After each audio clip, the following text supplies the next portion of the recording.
നരകമെന്ന് കേട്ടാൽ നമ്മളെ കൽബിങ്ങനെ പെടയണം, കൽബിന്റെ ഉള്ളിൽ ബേജാറുണ്ടാവണം. അബ്ദുല്ലാഹി ഇബ്നു മസ്ഊദ് റളിയല്ലാഹു അൻഹു പരിശുദ്ധ ഖുർആൻ ധാരാളം ഓതുന്ന മഹാനായിരുന്നു. നബി സല്ലല്ലാഹു അലൈഹി വസല്ലമയെ വളരെ മഹബത്ത് വെക്കുന്ന സ്വഹാബിയായിരുന്നു. മുത്ത് നബി സല്ലല്ലാഹു അലൈഹി വസല്ലമക്ക് മിസ്വാക്ക് എടുത്തു കൊടുക്കുന്ന സ്വഹാബിയാണ്. അവിടുത്തെ ചെരുപ്പ് തുടച്ചു കൊടുക്കുന്ന സ്വഹാബിയാണ്. അവിടുന്ന് കിടക്കുന്ന സ്ഥലത്തേക്ക് തലയണ എത്തിച്ചു കൊടുക്കുന്ന സ്വഹാബിയാണ്. ആ അബ്ദുല്ലാഹി ഇബ്നു മസ്ഊദ് റളിയല്ലാഹു അൻഹു ഖുർആൻ ധാരാളമായി പാരായണം ചെയ്യും. എന്നാൽ ഖുർആൻ ഓതുന്ന സമയത്ത് എവിടെയെങ്കിലും നരകം, നാർ, അല്ലെങ്കിൽ സഖർ, അല്ലെങ്കിൽ ലള, അല്ലെങ്കിൽ ഹാവിയ, അങ്ങനെ 7 നരകമാണുള്ളത്. ആ 7 നരകത്തിന്റെ തട്ടുകൾ, ആ നരകത്തെ സംബന്ധിച്ചുള്ള ഏതെങ്കിലും ആയത്തുകൾ കേൾക്കുമ്പോൾ, ഓതുമ്പോൾ അബ്ദുല്ലാഹി ഇബ്നു മസ്ഊദ് റളിയല്ലാഹു അൻഹു കരയാറുണ്ടായിരുന്നു. ഖുർആൻ ഓതുന്ന സമയത്ത് ഇങ്ങനെ കരഞ്ഞുകൊണ്ട് ഖുർആൻ ഓതണം. അങ്ങനെ കരച്ചിൽ തീരെ വരുന്നില്ല എങ്കിൽ നീ സ്വന്തമായി ഇങ്ങനെ ആലോചിക്കണം, എന്റെ കൽബ് കട്ടിയായി പോയോ? എന്താണ് എനിക്ക് കരച്ചിൽ വരാത്തത്? എന്റെ കൽബ് ഒരു കടുത്ത കൽബായി പോയോ എന്ന് ഓർത്തിട്ടെങ്കിലും നീ കരയണമെന്ന് ഇമാം ഗസാലി റഹ്മത്തുള്ളാഹി അലൈഹി ഇഹ്യാ ഉലൂമുദ്ദീനിൽ പറയുന്നു. അതിന്റെ അർത്ഥം ഓർത്തിട്ട് കരയാൻ നിനക്ക് കഴിയുന്നില്ലെങ്കിൽ ഈ ഖുർആനിലുള്ള നരകം എന്ന് പറയുന്ന ആ പദം, ജഹന്നം എന്ന പദം, നാർ എന്ന പദം, ലള എന്ന് പറയുന്ന പദം, സഖർ എന്ന് പറയുന്ന പദം, ഹാവിയ, വമാ അദ്റാക മാ ഹിയ നാറുൻ ഹാമിയ.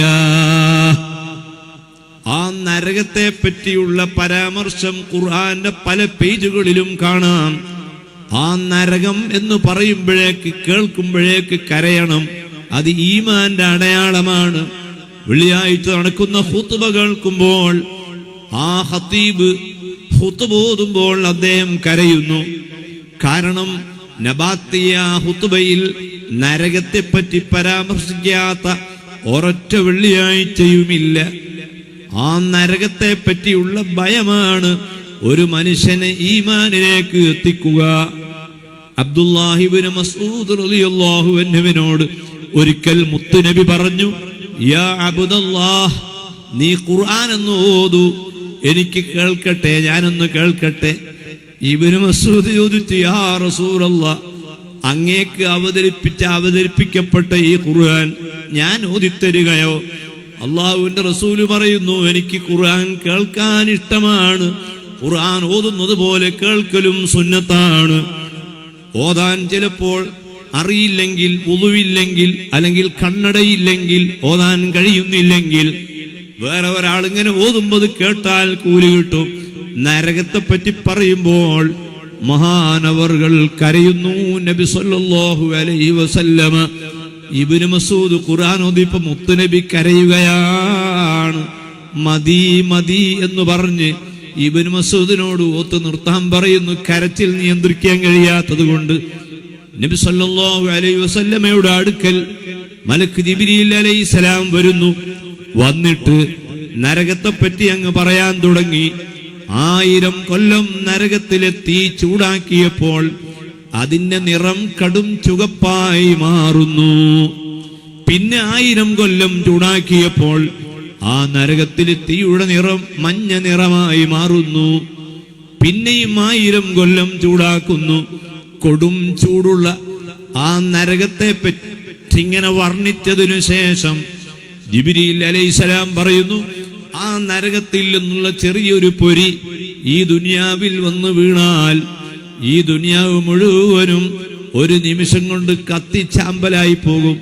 അത്ര കാഠിന്യമുള്ള നരകമാണ് എന്ന് പറഞ്ഞപ്പോൾ മുത്തുനബി അതാ കരയുന്നു. നബി സല്ലല്ലാഹു അലൈഹി വസല്ലമ ജിബ്രീൽ എന്ന മലക്കിലേക്ക് നോക്കിയപ്പോൾ ജിബ്രീലും കരയുന്നു. ഈ സംഭവം അത്തർഗീബ് വത്തർഹീബ് തുടങ്ങിയ ഹദീസിന്റെ ഗ്രന്ഥങ്ങളിൽ ഉദ്ധരിച്ചിട്ടുണ്ട്. ഇന്നൽ മുനാഫിഖീന ഫിദ്ദർക്കിൽ അസ്ഫലി മിനന്നാർ, നരകത്തിന്റെ ഏറ്റവും കടുത്ത ചൂടുള്ള ഭാഗത്തായിരിക്കും മുനാഫിഖീങ്ങൾ. ഈമാന്റെ വോൾട്ടേജ് കുറഞ്ഞവർ, അവർ നരകത്തിലായിരിക്കും. എന്നിട്ട് ഖുർആൻ പറയുന്നു, വലൻ തജിദ ലഹും നസീറാ, നരകത്തിൽ ഒരു മനുഷ്യൻ അകപ്പെട്ട് കഴിഞ്ഞാൽ അവന് സഹായിക്കുവാൻ ആരും ഉണ്ടാവുകയില്ല, ഒരു സഹായവും അവന് തീരെ കിട്ടുകയില്ല. പക്ഷേ അൽഹംദുലില്ലാഹ്, ഈ ആയത്തിന്റെ തൊട്ടടുത്തുള്ള 146-ാമത്തെ ആയത്ത് താഹിറുൽ അഹ്ദൽ തങ്ങളുടെ ഈ മജ്‌ലിസിൽ നമുക്കത് ഓതുമ്പോൾ സന്തോഷമുണ്ട്. റബ്ബ് വലിയ കാരുണ്യമുള്ള റബ്ബാണ്. നരകത്തിലേക്ക് വിധിക്കപ്പെട്ട മുനാഫിക്കീങ്ങൾ, ആ മുനാഫിക്കീങ്ങൾക്ക് ഒരു സന്തോഷ വാർത്ത ഖുർആൻ പറയുന്നു, അവർക്കും തൗബയുണ്ട്, പശ്ചാത്തപിച്ച് മടങ്ങാൻ ചാൻസ് ഉണ്ട്. ഈമാൻ ആർക്കെങ്കിലും കുറഞ്ഞു പോയോ? അല്ല, മഹാന്മാരായ അമ്പിയാക്കളോടും ഔലിയാക്കളോടും മഹാന്മാരോടും ബഹുമാനമില്ലാതെ അവരെ തരം താഴ്ത്തിക്കൊണ്ട് ജീവിച്ചു പോയോ? അവർക്ക് മടങ്ങി വരാനും ഈമാൻ വർദ്ധിപ്പിക്കുവാനുമുള്ള ഒരു ചാൻസ് ഇല്ലല്ലദീന താബു വഅസ്ലഹു വഅത്തസമു ബില്ലാഹി വഅഖ്ലസൂ ദീനഹും ലില്ലാഹി ഫഉലൈക മഅൽ മുഅ്മിനീൻ. 4 കാര്യങ്ങൾ ഒരാൾക്കുണ്ടായാൽ അവർക്ക് മുനാഫിഖീങ്ങളുടെ പട്ടികയിൽ നിന്ന് മുഅ്മിനീങ്ങളുടെ പട്ടികയിലെത്താം. 4 കാര്യം വേണം. ആ 4 കാര്യങ്ങൾ ഉണ്ടെങ്കിൽ അവര് മുഅ്മിനീങ്ങളുടെ പട്ടികയിൽ തന്നെ തിരിച്ചെത്തും. അല്ലാഹു അതിനുള്ള ഭാഗ്യം നമ്മളെ ഉമ്മത്തിന് പ്രദാനം ചെയ്യട്ടെ. അൽ ഖബ്റു റൗളത്തുൻ ഇമ്മാ റൗളത്തുൻ മിൻ റിയാദിൽ ജന്ന. അൽ ഖബ്റു ഇമ്മാ റൗളത്തുൻ മിൻ റിയാദിൽ ജന്ന ഔ ഹുഫ്റത്തുൻ മിൻ ഹുഫരിൻ നാർ. ഹദീസിൽ കാണാം, ഖബർ ഒന്നുകിൽ ഖബർ സ്വർഗമാണ്, അല്ലെങ്കിൽ ഖബർ നരകമാണ്. ഈമാനുള്ളവന്റെ ഖബർ സ്വർഗമായിരിക്കും, ഈമാനില്ലാത്തവന്റെ ഖബർ നരകമായിരിക്കും. ശാശ്വതമായ ആ നരകത്തിൽ അകപ്പെടാതെ ദർക്കുൽ അസ്ഫൽ എന്ന് പറയുന്ന ഏറ്റവും ചൂടുള്ള ഹാവിയ എന്ന ആ നരകത്തിൽ നിന്ന് മോചനം കിട്ടാൻ 4 വഴികൾ സൂറത്തു നിസായിൽ അല്ലാഹു പറഞ്ഞു. എന്താണ് രക്ഷപ്പെടാനുള്ള വഴി? 1, ഇല്ലല്ലദീന താബൂ, പശ്ചാത്തപിച്ചും മടങ്ങുന്ന ആളുകൾക്ക്. മുനാഫിക്കീങ്ങളുടെ പട്ടികയിലാണോ എന്ന് സംശയമുള്ളവൻ വളരെ പെട്ടെന്ന് അവൻ തൗബ ചെയ്തു മടങ്ങണം. ഞാൻ മുനാഫിക്കീങ്ങളുടെ പട്ടികയിലാണോ? അബ്ദുല്ലാഹിബ്നു ഉബയ്യ് ഇബ്നു സലൂൽ എന്ന ഒരു മുനാഫിക്കുണ്ടായിരുന്നു. മുത്ത് നബിയുടെ കാലത്ത് അബ്ദുല്ലാഹിബ്നു ഉബയ്യ് ഇബ്നു സലൂൽ, അവന്റെ ബാപ്പയുടെ പേര് ഉബയ്യ് എന്നാണ്, ഉമ്മയുടെ പേര് സലൂൽ എന്നാണ്.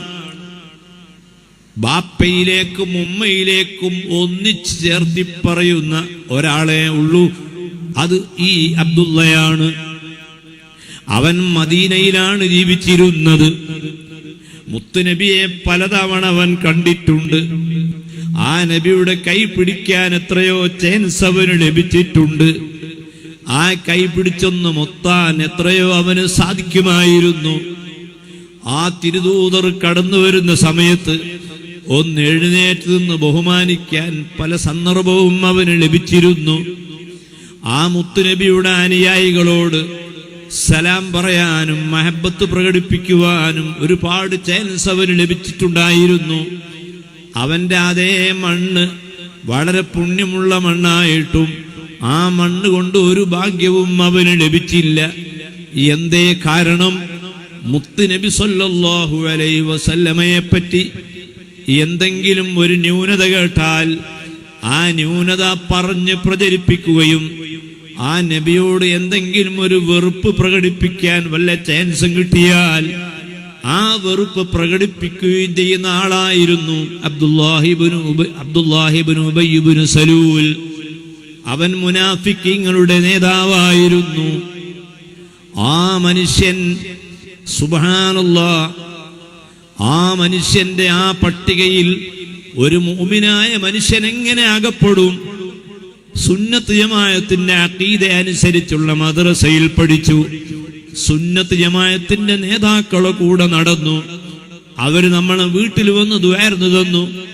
നമ്മളെ മക്കളുണ്ടായപ്പോൾ ആ മക്കൾക്ക് പേരിട്ടത് ബഹുമാനപ്പെട്ട അഹ്ദൽ തങ്ങളല്ലേ, താജുൽ ഉലമ തങ്ങളല്ലേ, സുൽത്താനുൽ ഉലമ ഉസ്താദല്ലേ.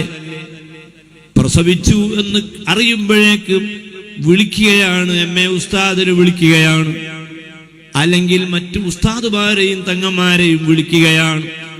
അവരാണ് നമ്മളെ മക്കൾക്ക് പേരിടുന്നത്. നമ്മളെ വീടിന്റെ ഉദ്ഘാടനം നടത്തിയത് നല്ലൊരു സയ്യിദാണ്, നല്ലൊരു ആലിമാണ്. അങ്ങനെയൊക്കെ ജീവിച്ച നമ്മൾ പുത്തനാശയക്കാരുടെ ഒരു പ്രസംഗം കേൾക്കുമ്പോഴേക്ക് നമ്മളെ ഈമാൻ തെറ്റിപ്പോവുകയും മഹാന്മാരോട് വെറുപ്പുള്ളവരായി മാറുകയും ചെയ്യുന്നുവെങ്കിൽ അതിനേക്കാൾ വലിയ ദുരന്തം എന്താണ് സഹോദരന്മാരെ? അതുകൊണ്ട് തന്നെ നിഫാഖ് ഉള്ളവരുടെ പട്ടികയിൽ നമ്മളായിപ്പോയി എന്ന് തോന്നുന്നുവെങ്കിൽ ഉടനെ തൗബ ചെയ്തു മടങ്ങണം. എങ്ങനെയാണ് തൗബ ചെയ്തു മടങ്ങേണ്ടത്? മഹാന്മാരുടെ മദ്ഹുകൾ പറയണം. ഇമാം ഗസാലി റഹ്മത്തുള്ളാഹി അലൈഹി ഇഹ്യാ ഉലൂമുദ്ദീനിൽ പറഞ്ഞു, തൗബ ചെയ്തു മടങ്ങുമ്പോൾ ചില കഫാറത്തുകൾ നൽകണം. പശ്ചാത്തപിച്ചു മടങ്ങുന്ന ആളുകൾ കഫാറത്തുകൾ നൽകണം. അപ്പോൾ തൗബ വേഗം സ്വീകരിക്കും. കുറേ കാലം മദ്യം കഴിച്ചു, ലഹരി, കഞ്ചാവ്, മദ്യം, അതങ്ങനെ ശീലിച്ചു പോയതാണ്. മംഗലാപുരത്ത് നിന്ന് കിട്ടിയതാണ്, കാസർഗോഡ് നിന്ന് കിട്ടിയതാണ്. ആന്ധ്രയിൽ ലോറിയിൽ ഡ്രൈവറായി പോയപ്പോൾ കൂട്ടുകെട്ടിൽ നിന്ന് കിട്ടിയതാണ്. ദുബൈയിലോ അബുദാബിയിലോ ഖത്തറിലോ ബഹ്റൈനിലോ ജോലിക്ക് പോയപ്പോൾ അവിടെയുള്ള കൂട്ടുകാരിൽ നിന്ന് അങ്ങനെ വന്നൊരു ദുശീലമായിരുന്നു മദ്യപാനം, ലഹരിയുടെ ഉപയോഗം.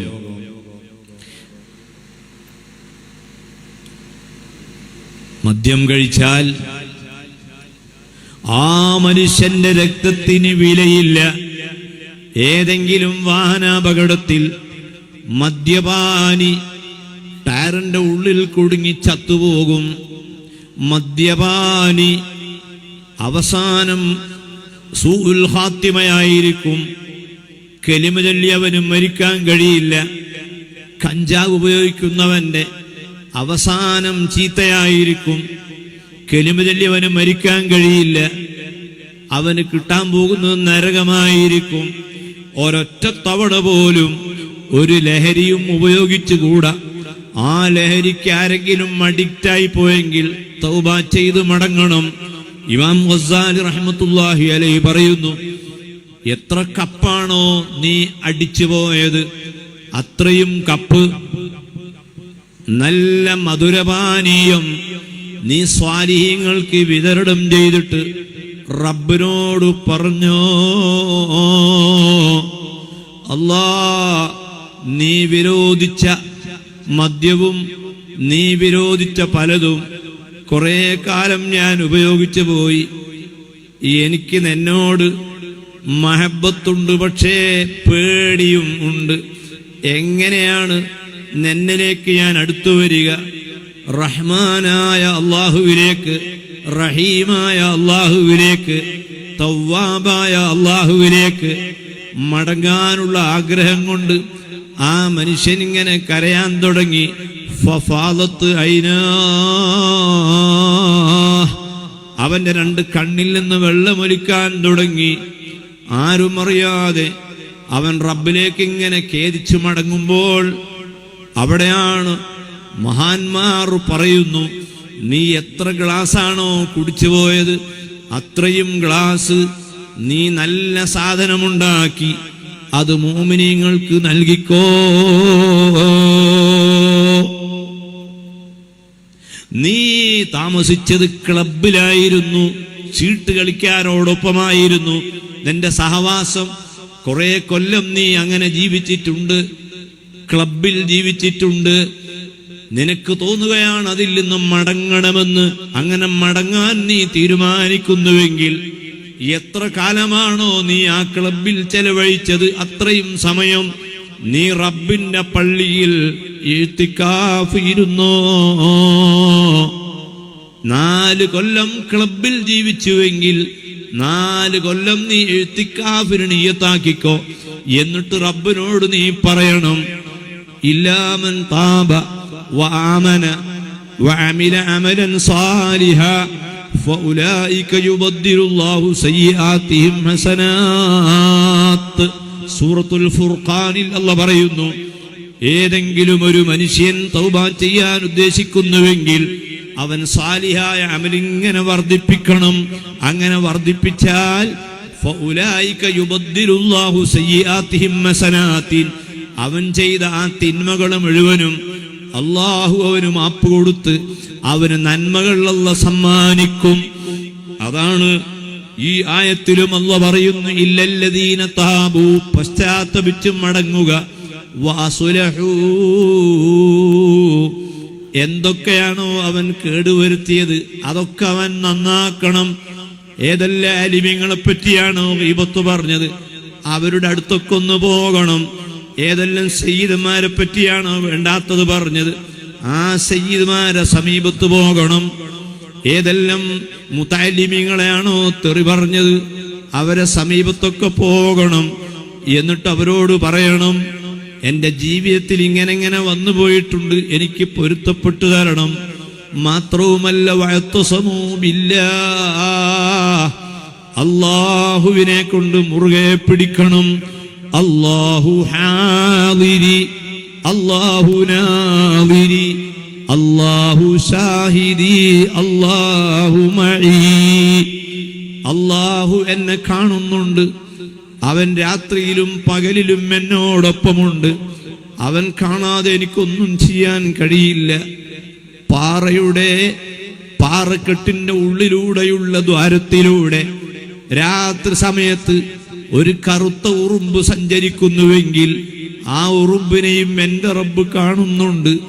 അതുകൊണ്ട് ആ റബ്ബിനെ ഞാനിതാ മുറുകെ പിടിക്കുന്നു എന്ന നിയ്യത്തോടുകൂടി നേരത്തെ കുറെ കാലം നിഫാഖുമായി ജീവിച്ച നീ തൗബ ചെയ്യുകയും കേടുവരുത്തിയതൊക്കെ നന്നാക്കുകയും അല്ലാഹുവിൽ ഉറച്ചു വിശ്വസിക്കുകയും വാഹ്ലസൂ ദീനഹും ലില്ലാഹ് ഫഉലൈക മഅൽ മുഅ്മിനീൻ. ഈ 4 കാര്യം ഇഖ്ലാസോടുകൂടി അമൽ ചെയ്യാൻ തുടങ്ങി സുന്നത്തുകൾ ധാരാളം വർദ്ധിപ്പിക്കുന്നു. അത് വേറെ ആരെയും കാണിക്കാൻ വേണ്ടിയല്ല. നമ്മളെ സഹോദരിമാർ എത്രയാണ് ഒരു ഖുർആൻ ഓതുന്നത്. ഹജ്ജിന് പോകുമ്പോൾ, ഉംറക്ക് പോകുമ്പോൾ പുരുഷന്മാരും സ്ത്രീകളും ഒക്കെ കൂടെ ഉണ്ടാകും. ഖുർആൻ ഓതാൻ പറഞ്ഞാൽ ഏറ്റവും കൂടുതൽ ഖുർആൻ ഓതുന്നത് സ്ത്രീകളായിരിക്കും. കാരണം സ്ത്രീകൾക്ക് ഭൗതിക ലോകത്തിന്റെ വഞ്ചനകളിൽ കുടുങ്ങാനുള്ള ചാൻസുകൾ കുറവാണ്. പുരുഷന്മാർക്ക് വഞ്ചനകളിൽ കുടുങ്ങാൻ സാധ്യതകൾ കൂടുതലാണ്. അങ്ങനെ നല്ല ഇഖ്ലാസോടുകൂടി ആരും കാണാതെ ആരും അറിയാതെ തഹജ്ജുദ് നിസ്കരിക്കുന്നു, ഇബാദത്ത് വർദ്ധിപ്പിക്കുന്നു. ഇങ്ങനെ ഈ 4 ഘടകങ്ങൾ ഒരാൾ ചെയ്താൽ ഫൗലൈക മഅൽ മുഅ്മിനീൻ, അവർ മുഅ്മിനീങ്ങളുടെ കൂടെ ആയിരിക്കും. വസൗഫ യുതില്ലാഹുൽ മുഅ്മിനീന അജ്റൻ അദീമാ, ഈമാനുള്ള ആളുകൾക്ക് അല്ലാഹു പരലോകത്ത് വലിയ സമ്മാനങ്ങൾ കൊടുക്കും. റഹ്മാനും റഹീമുമായ റബ്ബ് സുബ്ഹാനഹു വ തആല ബഹുമാനപ്പെട്ട താഹിറുൽ അഹ്ദൽ തങ്ങളെ ബർക്കത്ത് കൊണ്ട് നമ്മളെ ഖൽബിൽ എവിടെയെങ്കിലും വല്ല നുഖ്സാനും ഉണ്ടെങ്കിൽ ആ നുഖ്സാനൊക്കെ അല്ലാഹു നമുക്ക് പരിഹരിച്ചു തരട്ടെ.